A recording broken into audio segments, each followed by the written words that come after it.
Hey guys, Will here, Unsound Studios, St. Augustine. Just a real quick update. I just got a chance to get home and do laundry and pack my suitcase again.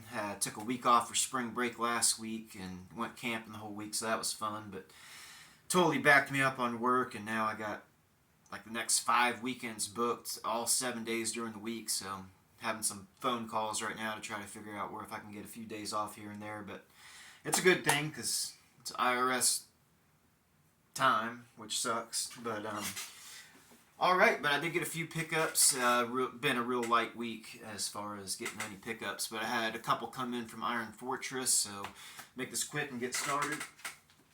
Um, Hyperdontia. This is an international band. I think they have members in Copenhagen, Denmark, Istanbul, around that area. But yeah, this is the newest EP from them. Hyperdontia. I think it's a medical condition of growing too many teeth, basically, in different spots, which the cover art kind of illustrates. But deranged. 4 songs. They definitely win as far as having the coolest band photo. They definitely look like you wouldn't want to run to them in a dark alley. It'd probably gut you or shoot you with a crossbow or something. So that's pretty cool. But yeah, as far as music style, it's real heavy black and death metal. What turned me on to them is just the amazing riffs, and then they had a few breakdowns where it was just like just drums and bass. And I think the first like few riffs I heard, I was like, man, these guitar riffs are sick. And then they had breakdowns where you hear multiple instruments singled out, and I was like, well, that's usually a sign that they don't have any, really weak areas, which they don't. So yeah, still kind of getting into it, but yeah, really solid album. They got some other full lengths and EPs from before, but this is the brand new EP from Hyperdontia. But yeah, recommend it if you like kind of fast stuff. It's fast and a little mid-paced here and there. Other one I got from Iron Fortress, Nothingness, full length, Superliminal. This is Minneapolis, Minnesota band. Very, very, very cool. What happened with this album is just like any other one. I listened to a few seconds. I was like, I'm gonna give these guys a shot. But I put this on like side A. Kind of was doing chores around the house, and it didn't. It was nothing crazy amazing. I flipped over on side B, and I guess I got a little closer to the player and like sat down for a second.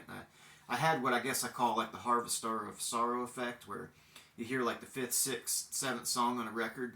I guess Harvester would be sixth. Anyways, but and then you're like, man, if this song's this good, I really need to go back and comb through the side A of it. And yeah, it's really good. It's kind of comes at you from all angles. But yeah, just really really excellent. Kind of funny. They blame or they thank Culver's and Arby's and shit like that. So I guess they're not taking themselves too seriously. But yeah, it kind of. Let me read you the hype sticker on this to give you more of an idea of what sound it is.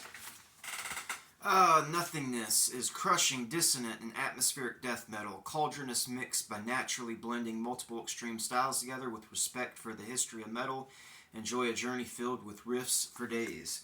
Yeah, I noticed when they recorded this, it's like 5 members, but Alex, he's the main guy that does all the guitar instrumentation, all the songwriting, vocals. So I'm sure it's kind of like, a guy that has a vision that's getting some other guys to help him out. Then there was another singer doing vocals and of course a drummer, but they have, just a couple of the guys that are on the actual recording of the record, which I can totally relate to. But yeah, very cool. I'm looking forward to hearing some more stuff from them. But yeah, it's real good. It's kind of like something you got to go back and listen to. But really, really cool. And then I just got another couple just from my local store, which kind of like, I guess I was into demos that day, but got the Danzig demo 1987. I know this is pretty much a bootleg, not, but I wouldn't say it sounds great, but it sounds good. They have the mix kind of screwed up, but hell, it's a demo and it's not anything official. But yeah, so my biggest thing, like with Danzig, is I always was so infatuated with Sam Hain because I was wondering how they went from, Earth AD, Wolf's Blood to the first Danzig record. And, Sam Hain, November Coming Fire is kind of like the explanation to that.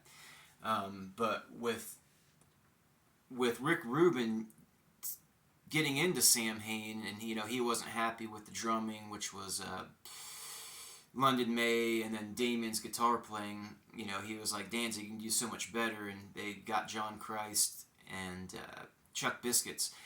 And so when they first started recording the stuff, I know Rick Rubin was like, man, this stuff is so fast. Why don't you guys slow down a little bit? And they would always say, play the Black Sabbath version. That's like what Rick would say, or Eerie Von. Let's play the Black Sabbath version.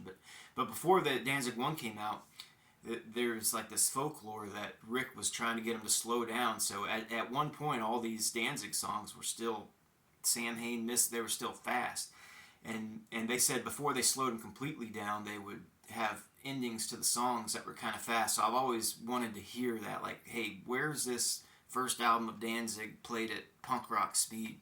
This has a little bit of it, it's called Chaos on here, but Descent. Like if you hear the Samhain Final Descent, the Descent song, so they have the version of this under the Danzig demo of Descent.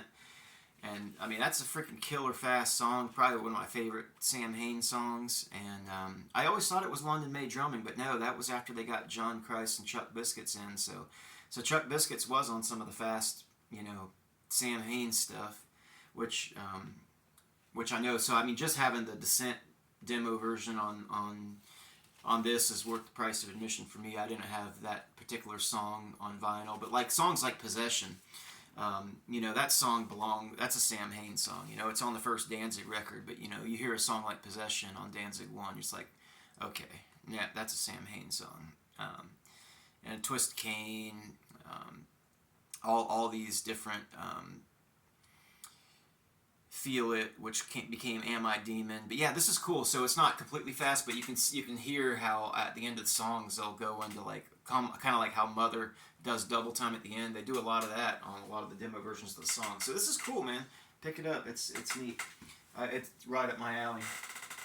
And then the last one, I did get the Fugazi first demo, which just like any Fugazi, Ian and Guy, they were so musically, they were so into, playing 100% at all times that, they were basically recorded all their shows and they all are almost studio quality. So this was, brought out on Discord Records. It has like the demo version of Waiting Room and a lot of the demo versions of the songs that were on the first 2 EPs. But man, it sounds just as good as the album, if not, well, you can't say better, but really good. I've been seeing this everywhere and just hadn't picked it up yet. But yeah, Fugazi's first demo. But yeah, that's it. It's been a light week as far as records go. Kind of a rainy day. I'm trying to step back from the recording process a little bit and figure out what I'm going to do with the vocals, and I got to get something better than what I got now. But yeah, it's a rainy morning. I was trying to figure out like some riffs. I want to do like an introduction, for the album, and see if I can remember. I'm going to do this just for my own sake, see if I can remember this. But yeah, just like some kind of slow, bluesy stuff. If I can get this.